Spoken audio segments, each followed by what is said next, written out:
Hi everybody, my name is Leah. I'm here with 4AR people and it is our first ever YouTube video. So if y'all enjoy longer form content like this, definitely let us know down in the comments below. You should probably watch the whole video first before you decide that, but definitely let us know and maybe we can make some more.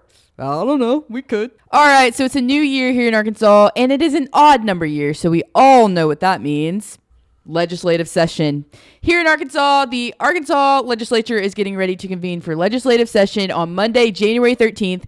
And I'm going to talk a little bit about the past year in Arkansas, 2024 in Arkansas, and what we can maybe expect for 2025 legislative session and what we should be concerned about maybe, or what we might be thinking about. So I'm going to talk a little bit about that. I'm going to be talking about a lot of things, it seems, but definitely stay tuned for the whole video because I'm just going to be yapping. All right, so for starters, I do want to update everybody a little bit about what our legislature looks like currently because we did just have an election in November. So in the Arkansas House of Representatives, there are 81 Republicans and 19 Democrats. And in the Arkansas Senate, there are still 29 Republicans and 6 Democrats. So there's still a pretty hefty Republican majority here in the state of Arkansas. So be thinking about that when we're watching legislative session and going through some of these bills and stuff. Definitely be thinking about why we are like we are, I guess. All right, so one of the major concerns Arkansans have been talking about and thinking about is maternal health care in the state of Arkansas because, as you know, Arkansas has one of the worst maternal mortality rates in the entire country, and we are probably one of the most dangerous states to be pregnant. The Arkansas abortion amendment did not get to make it to the ballot due to some paperwork errors in an Arkansas Supreme Court decision, so that devastated a lot of Arkansans and disenfranchised over 100 and something thousand people. And so we all have been wondering what's going to happen with maternal health care here in the state of Arkansas because Arkansas has a total abortion ban with the only exception being medical emergency. So I will say these concerns are being addressed in legislative session and there have been bills filed so far to address this. I want to start though with the competing bills on postpartum Medicaid expansion.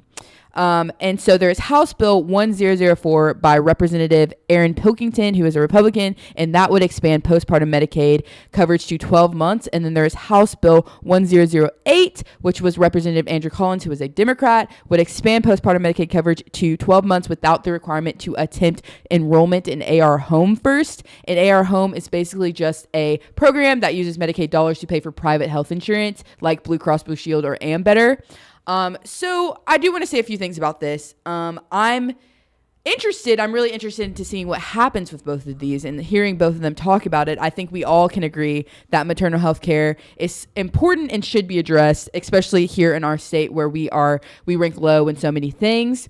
So I'm interested to see what happens with that. And I'm excited to know that that is being addressed. And Arkansas is one of the last states in the country to opt into postpartum Medicaid expansion. So super excited about that.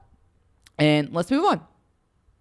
Another very controversial thing that Arkansans have been talking about is the LEARNS Act, which was Governor Huckabee Sanders' sort of big educational plan. It was supposed to be this groundbreaking thing, but a lot of people are not very happy with what's happening. So one of the main concerns about LEARNS is who it actually helps and also whether it hurts public schools. Students can enroll in the educational freedom accounts, which are the vouchers to cover the cost of private schools, but there's currently no infrastructure in place to make sure that those funds go to specific types of groups of people or anything like that. So that's something to be looking out for.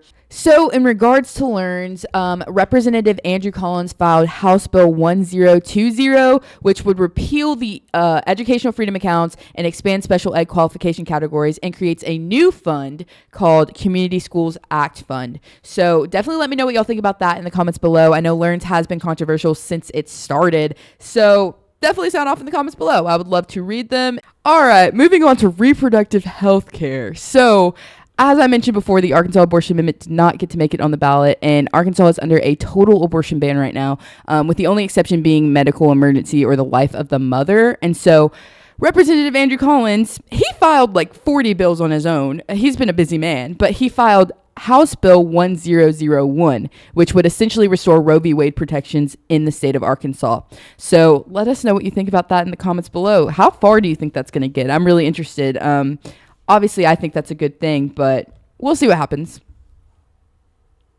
And then I'll just go through a couple just rapid fire ones. So there is House Bill 1032 to ban conversion therapy, filed by Representative Andrew Collins. All right, there's House Bill 1044 to establish the Arkansas Sports Raffle Act and to declare an emergency. That was filed by Representative Hawk. There's House Bill 1059 to provide the option for a free lifetime hunting and fishing license to a commercial truck driver who is a resident and provides certain information related to human trafficking by Representative Steve Unger. There is House Bill 1051 to amend the public school start date requirements. It removes August 14th through the 26th start requirement and makes start date contingent on number of interaction days/hours required by Learn standards. That was introduced by Representative Andrews. There is Senate Bill 7 to allow members of the General Assembly to request a sales and use tax report from the Department of Finance and Administration by Senator Penzo. There is House Joint Resolution 1002, an amendment to the Arkansas Constitution to repeal the exception to the prohibition of slavery and involuntary servitude, introduced by Representative Collins. There is House Bill 1055 to establish coverage, diagnosis, and treatment to slow the progression of Alzheimer's disease or other by Representative Mayberry. All right, I want to talk about one last one, specifically because I find it very interesting, and I think you will too. Senate Bill 03, which was filed by Senator Dan Sullivan.